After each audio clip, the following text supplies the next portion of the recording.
up on global business, China's 2017 GDP is expected to have expanded by 6.8% and its predict growth to slow to 6.4% in 2018. China's movie box office revenue rose 13% in 2017, with domestic films claiming over half of the market.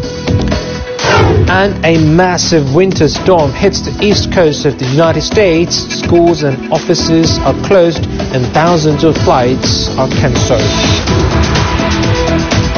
Hello, welcome to Global Business on CGTN China Global Television Network, live from Beijing. I'm Zhen Junfeng. With those words, we'll wrap up this edition of Global Business. I'm Zhen Junfeng in Beijing. The point is the point with Liu Xing is coming up next. See you tomorrow.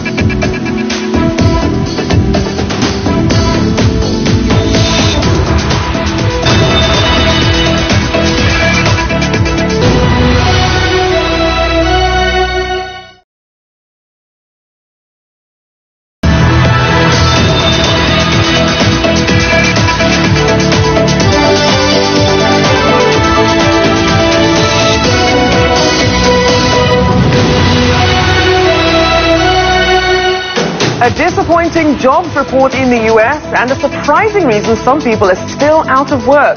I'm Rochelle Akufo in Washington, D.C.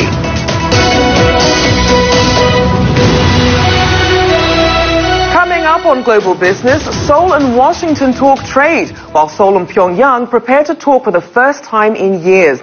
And improving its image, a new survey asks people around the world their impressions of China. And mergers and scandals make Hollywood headlines in 2017, what that means for the future of the industry. But first, it's been an up and down week with optimism about the US economy getting a reality check. Well, that's our show for tonight. Thanks for watching.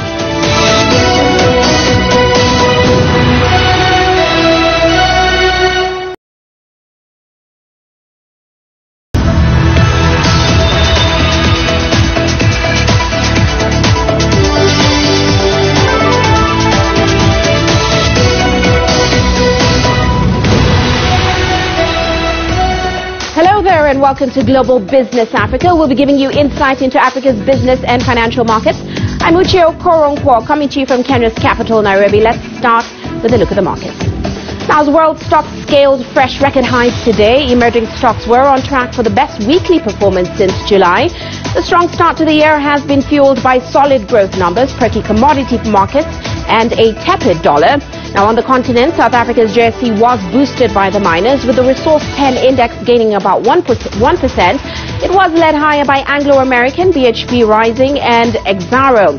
Now, in Nigeria, the market extended its gains, with the FMCGs driving that performance. We saw Nigerian breweries and Unilever topping the gainers list.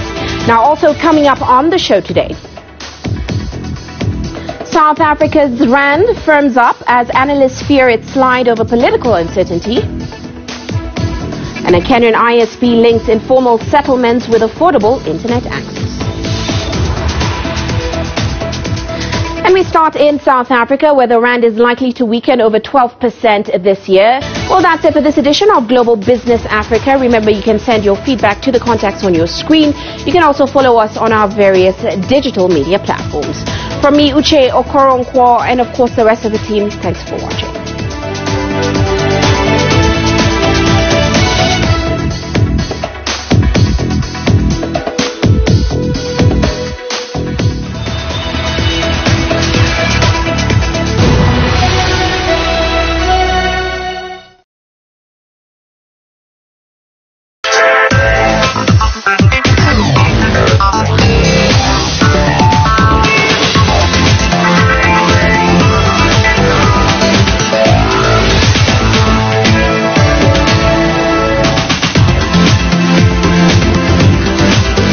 Welcome to New Money.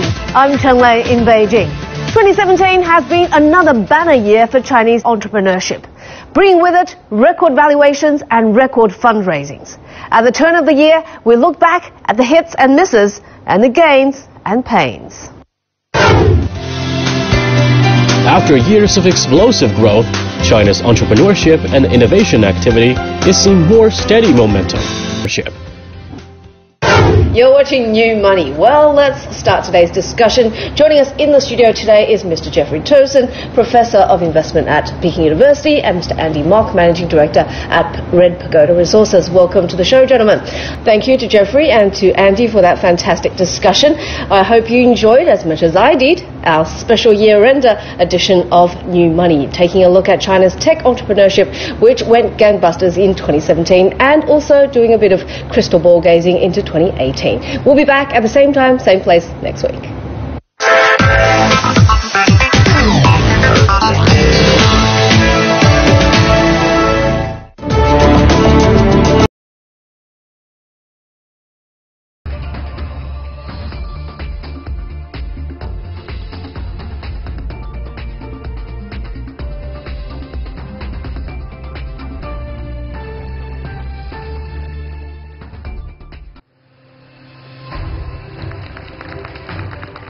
The year 2017 has seen a fair share of a looming crisis in the capitalist society, from political upheavals, wealth concentration and trade protectionism to fracturing in public opinions.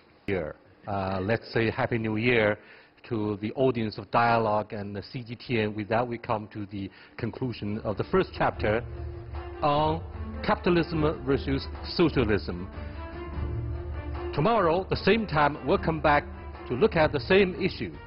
Thank you so much.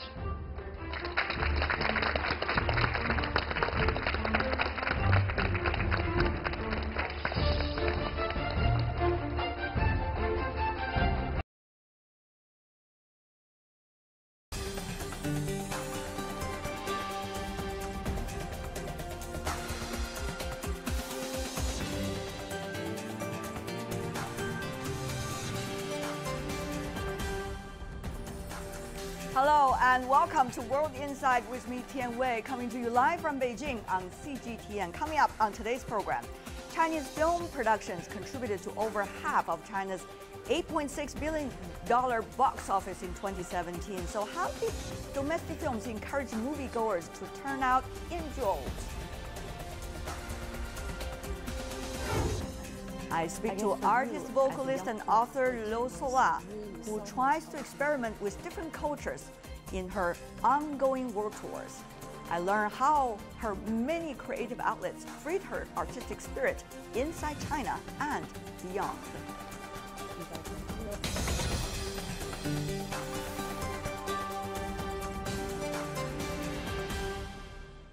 You're watching World Insight with me, Tian Wei. China's box office revenues surged in 2017 as the world's second largest movie market edged closer to overtaking the United States. Chinese female artists were very, very different from most of the mainstream. I don't know. I don't think about this. Do you care? I don't care. I like it. I just like it. Sola, a free-spirited Sola, inside out. Thank you so much. Okay, thank you. Thank you for being with us. Thank you. All the best. Okay. Liu Sola, absolutely a fun person to be with, a free-spirited woman from China. And that is all the time we have for today. If you'd like to see more, try to find us, World Insight CGTN, into your search engine, or check out our YouTube channel. Also follow us on Twitter, Facebook, and Sina Weibo. From me, Tian Wei, and everyone on the World Insight team, thanks for watching. Tune in again next time for insights across China and around the world. Good night.